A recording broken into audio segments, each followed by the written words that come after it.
మా వంటగదికి స్వాగతం. మా వంటగదిలో ఈరోజు ఉల్లిపాయ పకోడీ వేయటం ఎలాగో చూద్దాం.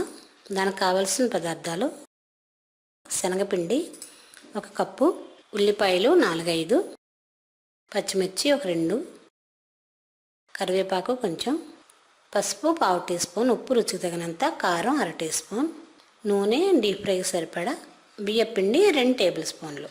ఇప్పుడు తయారు చేయటం చూద్దాం.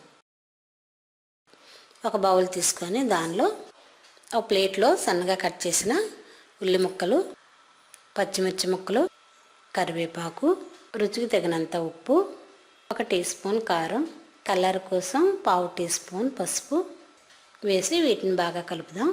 ఇవి బాగా కలిసిన తర్వాత దీనిలో శనగపిండి, కావాలి అనుకుంటే 1 టీ స్పూన్ బియ్యపిండి కూడా వేసి కొద్దిగా వాటర్ వేసి బాగా కలిపి ముద్దలా తయారు చేద్దాం. ఇప్పుడు స్టవ్ వెలిగించి స్టవ్ పై ఆయిల్ వేడి చేసి, ఆయిల్ వేడైన తర్వాత దీనిలో మనం కలిపి ఉంచుకున్న ఉల్లి మిశ్రమాన్ని చిన్న చిన్న పకోడీలా వేసి దోరగా వేయించుకొని ప్లేట్లో తీసుకుని సర్వ్ చేసుకుందాం.